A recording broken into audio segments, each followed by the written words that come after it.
El beso ocurrió a plena luz del día, frente a todos. No hubo sombras donde esconderse, ni excusas que disimularan lo evidente. A las 18:10, con la brisa del mar arrastrando el olor a sal y cerveza, vi a Iván, mi pareja desde hace 3 años, besar a Alex, mi mejor amigo desde el instituto. Y no fue un error, ni un impulso. Fue lento, intencionado, prolongado. Mientras la gente aplaudía a un saxofonista callejero en el paseo marítimo de Sitges, yo sentí como algo dentro de mí se desmoronaba. No grité. No lloré. Solo di media vuelta y caminé sin rumbo. El calor me golpeaba la espalda, pero el frío estaba dentro. Crucé 2 calles, entré al primer bar que encontré y pedí un vaso de agua. La voz me temblaba tanto que el camarero solo asintió en silencio. ¿Estás bien?, preguntó alguien desde el otro extremo de la barra. Lo miré sin responder. Era un tipo mayor que yo, de gesto tranquilo, sin pretensiones. Se acercó, no demasiado, y agregó: no tienes que hablar si no quieres. A veces solo estar ahí es suficiente. Su nombre era Rodrigo. No lo supe en ese momento, pero esa tarde sería un antes y un después. Pasaron 40 minutos antes de que pudiera decir una palabra. Rodrigo no preguntó. Solo me acompañó. Cuando por fin murmuré, acabo de verlo, con otro, supe que no necesitaba dar más detalles. Me ofreció caminar un rato. Acepté. Salimos del bar, y el sol ya empezaba a bajar. Me contó que era de Madrid, que había venido a Sitges a desconectar. No mencionó pareja. No hizo preguntas personales, pero su silencio era cómodo. Caminamos por la orilla sin decir nada, hasta que me detuve, incapaz de contener más. No era solo un beso. Era mi pareja. Y él. Alex, tragué saliva, era mi amigo desde los 15.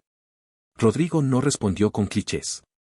Solo dijo: la traición duele más cuando viene de quienes conocían tus heridas. Nos sentamos en una roca junto al mar. Las olas rompían con violencia, como si también tuvieran algo que sacar. Le conté cosas que nunca había dicho en voz alta, como mi familia había dejado de hablarme cuando salí del armario, como Iván fue mi refugio durante ese caos. Y ahora, él también. No sé a dónde volver, dije. Rodrigo me miró fijo por primera vez. Entonces quédate aquí, el tiempo que haga falta. No tienes que tomar decisiones aún. Al día siguiente, recibí un mensaje de Iván: ¿podemos hablar? Lo ignoré. Luego otro: fue un error, no significa nada. Lo nuestro sí.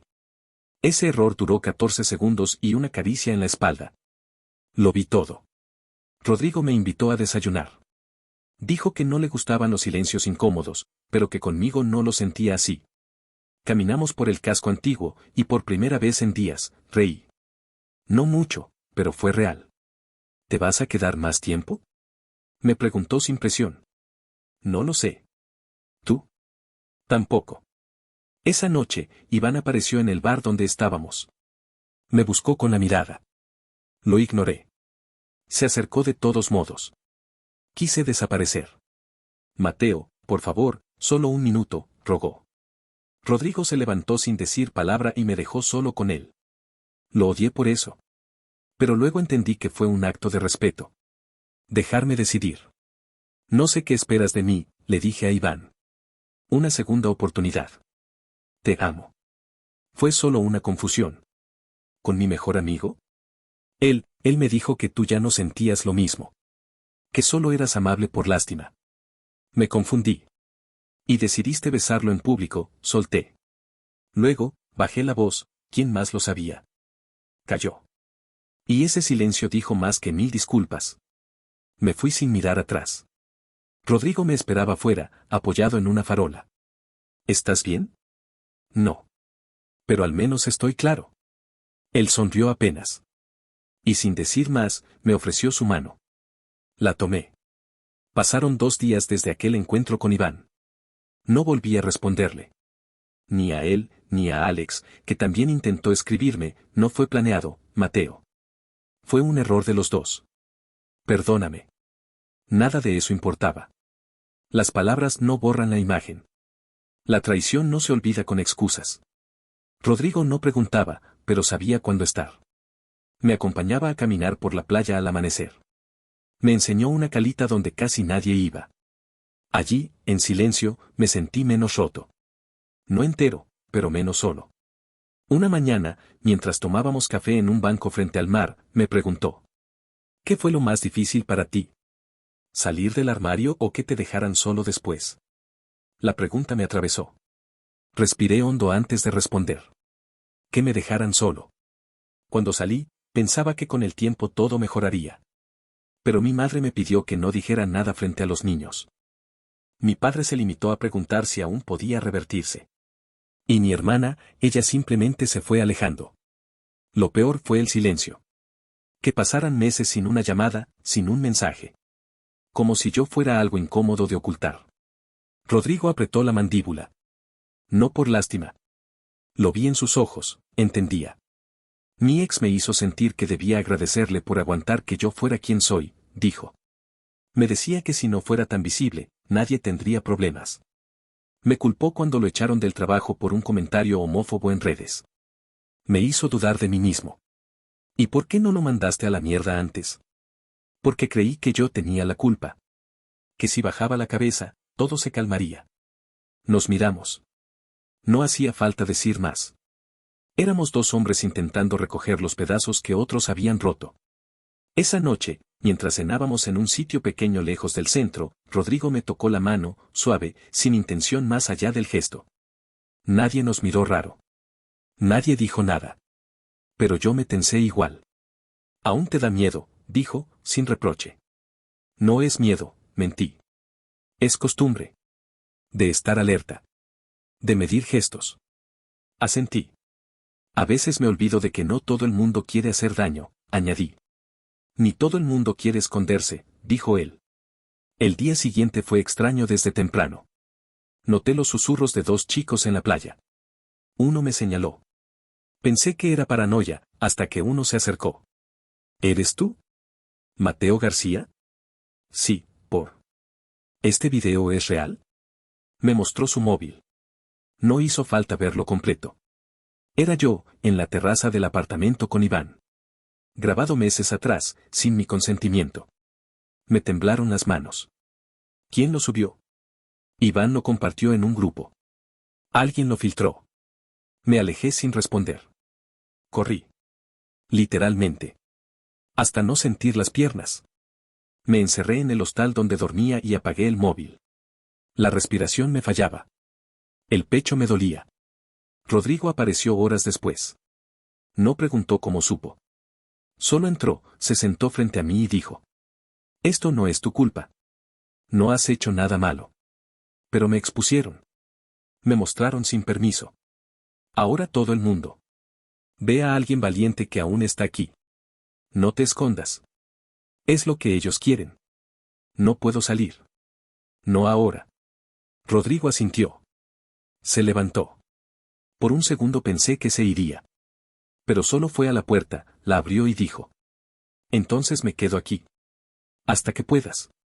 No dije nada. Solo respiré más lento. Y por primera vez en muchas horas, sentí que no todo estaba perdido.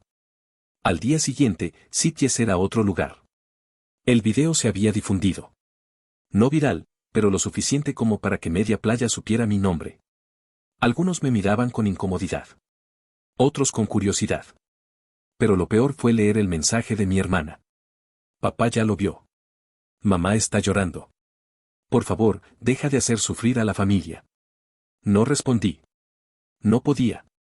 Salí solo esa tarde. Necesitaba enfrentar algo, lo que fuera. En la Plaza Mayor, Iván estaba allí, hablando con alguien. Me vio, sonrió y se acercó como si nada. Veo que el video causó revuelo, dijo sin rastro de culpa. No pensé que lo compartirían tanto. ¿Por qué lo hiciste? Tenía que defenderme. Tú te hiciste la víctima. ¿Y yo qué? ¿El infiel eterno? Lo eres. Quizá. Pero ahora al menos la gente sabe que no eras tan inocente. Rodrigo apareció justo en ese momento. Escuchó la última frase. No dijo nada. Solo me miró, esperando mi reacción. Y por primera vez, no tuve miedo. Te veré en los tribunales, Iván. Lo que hiciste es delito. Se rió. Pero no como antes. Esta vez había nervio en su voz. ¿Estás loco? No. Solo ya no estoy solo. Rodrigo me tomó del brazo. Lo sentí. Esta vez sí. La denuncia fue sencilla de presentar. Rodrigo me acompañó. En la comisaría de Sitges ya conocían el caso, otros también habían compartido el video y algunos nombres habían salido a la luz. El agente que nos atendió me miró con seriedad y dijo: Lo que hicieron contigo no es un juego. Vamos a investigar. Esa noche no dormí. No por miedo a Iván. Era otra cosa. El nudo en el pecho no venía de afuera, sino de adentro. De las palabras de mi hermana. De esa frase, mamá está llorando. El móvil seguía apagado. Pero el dolor estaba ahí igual, como un eco. Rodrigo me propuso volver a Madrid con él unos días. No te estoy invitando a escapar, dijo. Pero a respirar. Cambiar de aire no borra nada, pero ayuda a pensar. Acepté. En el tren, apoyado en su hombro, recordé los veranos con mi familia en Galicia, cuando aún podía hablar sin filtro, cuando no tenía que medir cada gesto. Pensé en mi madre regando plantas, en mi padre leyendo el periódico en silencio, en mi hermana mirando el móvil con indiferencia. Y luego, el silencio. El juicio. La distancia. ¿Y si tienen razón? Murmuré sin mirar a Rodrigo. ¿Razón en qué? ¿En qué les hice daño? ¿Por existir? ¿Por amar distinto? Rodrigo negó con la cabeza. El amor no es lo que daña. Es el miedo disfrazado de amor lo que destruye familias. No supe qué contestar. Solo cerré los ojos. Por primera vez en semanas, dormí profundamente. En Madrid, todo era más ruidoso. Más anónimo. Me sentía menos observado, aunque el eco del video aún flotaba. Rodrigo vivía en un barrio donde nadie preguntaba demasiado. Me ofreció su sofá, pero terminé durmiendo en su cama, sin contacto físico. Solo compañía. Pasamos los días en cafés, caminando por parques, hablando poco y sintiendo mucho. Una tarde, mientras veíamos una película que ninguno seguía con atención, Rodrigo dijo: A veces me cuesta no tocarte. Lo miré. Había deseo, sí. Pero también respeto. No había presión en su voz. ¿Y por qué no lo haces? Porque aún está sangrando. Guardé silencio. Me acerqué un poco más. Apoyé la frente en su pecho. No quiero que seas una cura, dije. Ni un parche. Pero tampoco quiero irme. Entonces no te vayas. A los pocos días, la policía me llamó. Habían localizado a Iván. Él negó haber subido el video, pero aceptó haberlo compartido en un grupo cerrado. El proceso seguiría, pero al menos había registro oficial. Esa misma tarde, encendí el móvil por primera vez desde que salí de Sitges. 112 mensajes. La mayoría de desconocidos, muchos de apoyo. Algunos insultos. Y 3 de mi madre. No sé cómo llegamos a esto. Tu hermana no quiere que vuelvas a casa por Navidad. Si decides dejar esa vida, aquí estaremos. El tercero me hizo reír. De rabia. ¿Dejar esa vida? Como si fuera una chaqueta. Como si no doliera cada vez que me lo pedían. Rodrigo me abrazó por detrás sin decir nada. Leyó el mensaje por encima de mi hombro. Tú eliges a quien llamas familia. A veces, la sangre no basta. Esa noche, Iván me escribió. El mensaje decía: Van a venir por mí, ¿verdad? No era para tanto, Mateo. No merezco esto. Ayúdame. Lo ignoré. No porque quisiera venganza. Sino porque por primera vez entendí que no tenía que cuidar a quien me rompió. Al día siguiente, Alex me llamó. Dudé en responder. Pero lo hice. Mateo, no te pido perdón. Sé que no alcanza. Solo quiero que sepas que yo no sabía del video. Cuando lo vi, quise vomitar. Intenté frenarlo, pero ya era tarde. ¿Por qué hiciste lo que hiciste? Porque te quise más de lo que pude soportar. Y cuando me di cuenta de que nunca ibas a verme como yo a ti, me llené de rabia. Y decidiste quitarme todo, dije. Lo sé. Y no lo digo para justificarme. Solo para que entiendas que no fue por odio. Fue por dolor mal gestionado. Me equivoqué. Y lo pagaré. Colgué sin responder. Ya no buscaba explicaciones. Solo seguir. 2 días después, Rodrigo me llevó a un concierto en un bar pequeño. Él tocaba el piano. No lo sabía. Se sentó frente al teclado sin presentaciones. Empezó suave, casi en susurro, y luego dejó que la música hablara. Había algo en sus dedos que decía más que sus palabras. Cuando terminó, me buscó con la mirada. Me sonrió. No como quien pide algo, sino como quien ofrece. Salimos caminando en silencio. Al llegar al portal, me detuve. Estoy listo, le dije. ¿Listo para qué? Para dejar de esconderme. Para empezar algo sin miedo. Rodrigo no respondió. Solo se acercó y me besó. No fue un beso explosivo. Fue contenido, firme, real. Por primera vez en mucho tiempo, no sentí culpa. Ni alerta. Solo paz. Y eso ya era un milagro. Volví a Sitges con el pecho en alto. No para buscar venganza, sino para cerrar el ciclo. Rodrigo quiso acompañarme, pero le pedí que no. Necesitaba hacerlo solo. El juicio aún no tenía fecha, pero el rumor ya se había extendido. Iván había perdido su trabajo en una agencia turística. No por el video, sino por la manera en que lo manejó. Había insultado a una periodista en redes cuando ella defendió mi derecho a denunciar. Una semana antes de mi regreso, el ayuntamiento de Sitges anunció un evento por la diversidad. Música en vivo, charlas, artistas locales. Lo vi como una oportunidad. Rodrigo habló con uno de los organizadores y consiguió que me dieran un espacio de palabra. 10 minutos. Nada más. Suficiente. La plaza estaba llena. Era de noche, pero el calor aún se sentía. El escenario era modesto. Antes de mí, cantó una chica trans. Aplaudí de pie. Luego vino una pareja de chicos jóvenes que leyeron poemas sobre identidad. La gente escuchaba con atención. No había gritos, ni tensión. Solo respeto. Me llamaron por mi nombre. Subí con las piernas temblando, pero sin bajar la mirada. El micrófono estaba encendido. El público esperaba. Buenas noches, dije. Me llamo Mateo. Hace un mes, mi intimidad fue expuesta sin permiso. Un video. Una traición. No vengo a contar eso para dar lástima. Vengo porque hay muchos que aún callan por miedo. Hice una pausa. Durante años, pensé que debía esconderme. No mostrar afecto en público. No decir que me gustaban los hombres. Evitar conflictos. Sonreír cuando mi familia me pedía que no lo dijera frente a los niños. Aguantar cuando una pareja me decía que era demasiado visible. Un murmullo recorrió el público. Nadie se iba. Hoy ya no me callo. Hoy estoy aquí para decir que merecemos vivir sin miedo. Que nadie tiene derecho a difundir nuestra intimidad. Que amar no es delito, pero es delito romper a alguien con crueldad. Los aplausos llegaron como una ola. No fuertes, pero constantes. Algunos se pusieron de pie. No miré si Iván estaba allí. No lo necesitaba. Bajé del escenario sintiéndome más liviano. Rodrigo me esperaba entre la gente. Me abrazó sin palabras. Ahora sí, dijo. Ahora empezó tu historia. Al día siguiente, me llamó una periodista de un medio digital. Quería entrevistarme. Dudé. No buscaba fama. Pero entendí que hablar podía ayudar a otros. Acepté. Publicaron la nota con el título, De víctima a voz propia, el caso de Mateo.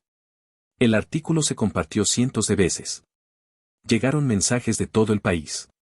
Algunos dolorosos. Otros, como abrazos virtuales. Un chico de 17 años escribió, gracias por hablar. Yo aún no me atrevo, pero leí tu historia con mi madre. Por primera vez no lloró. Me abrazó. Lloré yo. Mi madre también llamó. No respondí. Me dejó un mensaje. No sé en qué momento dejamos de verte como hijo para verte como amenaza. Perdóname. Si alguna vez quieres hablar, aquí estaré. Sin condiciones. No sabía qué hacer con eso. Rodrigo me dijo que no tenía que decidir en el momento. Que la reconciliación no es un acto. Es un proceso. El juicio se confirmó para dentro de 2 meses. Iván contrató abogado. Intentó desviar la culpa. Alegó que el video era consentido. Mis pruebas dijeron lo contrario. Conversaciones, fechas, testigos. Incluso Alex declaró a mi favor. Rompió el silencio. Dijo que sabía lo del video, que lo vio antes de hacerse público, que intentó frenarlo. Al salir de la audiencia previa, lo encontré en la puerta del juzgado. Me miró sin pedir nada. Solo dijo: yo también estoy tratando de cambiar. Asentí. No lo abracé. Pero tampoco lo odié más. Días después, caminando por el Retiro, Rodrigo me tomó de la mano sin decir nada. La gente pasaba sin mirar. A veces sí miraban, pero no importaba. ¿Alguna vez pensaste que llegarías hasta acá? Me preguntó. Nunca. Pero tampoco imaginé que sobreviviría a todo eso. No solo sobreviviste. Abriste camino. Respiré profundo. Por fin sin dolor. ¿Y tú? Le pregunté. ¿Yo qué? ¿Estás conmigo por lo que soy o a pesar de todo lo que traigo? Rodrigo me miró como si la pregunta fuera absurda. Estoy contigo porque lo que traes es real. Y yo ya no quiero amores a medias. Nos detuvimos. Nos besamos. Suave. Público. Libre. Por primera vez, no me importaba quién estaba mirando. El juicio no fue espectáculo. No hubo cámaras, ni titulares grandes. Solo una sala, 4 sillas, y un juez que escuchó en silencio todo lo que yo había tardado años en poder decir en voz alta. Conté cómo confié en alguien que usó mi intimidad como arma. Cómo me sentí sucio por algo que debía ser solo mío. Conté lo que significa vivir con miedo cada vez que abres una red social, por si alguien compartió un pedazo tuyo sin permiso. Conté también lo que pasó después. No para dar pena, sino para dejar constancia. Para que no se repita. Iván no me miró. Su abogado habló por él. Dijeron que no hubo intención de hacer daño. Que fue un momento de enojo. Que se arrepentía. Pero nunca escuché un perdón salido de su boca. El juez lo declaró culpable de difusión no consentida de material íntimo. Recibió una multa, horas de trabajo comunitario y una orden de alejamiento por 2 años. No fue una victoria con aplausos. Fue justicia en voz baja. Pero para mí, fue suficiente. Al salir, Rodrigo me esperaba en la puerta. Me abrazó sin preguntar nada. Lo supo en mi cara. Caminamos hasta el metro. Me sentí distinto. No más liviano, pero más sólido. Esa noche, recibí un mensaje de mi madre. No un reclamo. Ni una súplica. Solo un texto simple. Hoy leí tu historia completa. Me dolió. Pero me abrió los ojos. Te quiero, aunque aún no sepa cómo demostrarlo bien. No respondí de inmediato. Llamé 2 días después. Fue una conversación corta. Llena de silencios torpes. Pero no hubo reproches. Y por primera vez en años, sentí que hablábamos como madre e hijo, no como enemiga y acusado. No todo se arregló. Pero algo se movió. Y eso ya era mucho. Volví a Madrid con la sensación de haber cerrado una etapa. Rodrigo me esperaba en casa con 2 cafés y una sonrisa. ¿Qué sigue ahora? Me preguntó. No tenía respuestas. Pero tampoco prisa. Vivir, dije. Sin esconderme. Sin pedir permiso. Y sin dar explicaciones a quien no las merece. Rodrigo asintió. Me besó en la mejilla y dijo: entonces empecemos. Los meses pasaron sin drama. Sin giros de novela. Solo vida. Días tranquilos. Paseos. Discusiones tontas por el detergente. Risas inesperadas. Caricias sin miedo. Y esa paz que no necesita ruido para sentirse real. Empecé a dar charlas en institutos. Contaba mi historia sin adornos. Algunos chicos me miraban con vergüenza. Otros con alivio. Una vez, un profesor se me acercó y me dijo: gracias por dar palabras a lo que muchos callan. Yo aún no me atrevo, pero tú me diste fuerza. Eso me hizo llorar. No por él. Por el niño que yo fui, que habría dado todo por escuchar algo así. Una tarde, Rodrigo llegó a casa con una caja pequeña. No era un anillo. Ni una sorpresa de película. Era un sobre con 2 billetes de tren a Galicia. ¿Quieres ir a ver el mar con tus propios ojos? Asentí. Fuimos en silencio. El viaje no era para reencontrarse con el pasado. Era para ponerlo en su lugar. Caminamos por las playas donde jugaba de niño. Donde mi padre me enseñó a nadar. Donde alguna vez creí que solo podía vivir escondido. Esa noche, frente a las olas, tomé el móvil y escribí a mi hermana. No te pido que me entiendas. Solo que sepas que ya no me avergüenzo. Y que si algún día quieres conocer al hombre en el que me convertí, estaré aquí. No hubo respuesta. Pero no la necesitaba. Ya no buscaba aprobación. Rodrigo y yo no hicimos promesas eternas. Solo pactamos seguir eligiéndonos mientras el respeto nos una. Nos mudamos juntos, abrimos una pequeña cafetería en Lavapiés y cada mañana servimos café a gente distinta, con historias que no conocemos, pero que respetamos. A veces los clientes nos miran raro cuando nos damos un beso fugaz detrás del mostrador. Otras veces sonríen. Lo importante es que ya no nos escondemos. Un año después de todo, volví a Sitges para el mismo evento por la diversidad. Esta vez, no hablé en el escenario. Me senté entre el público, de la mano de Rodrigo, y escuché a una adolescente leer un texto sobre cómo salir del armario en una familia religiosa. Cuando bajó, me miró. Se acercó y dijo: Tu historia me ayudó a escribir la mía. Sonreí. Y la tuya ayudará a alguien más. Eso es lo que queda cuando todo cambia. No la herida. Sino lo que haces con ella.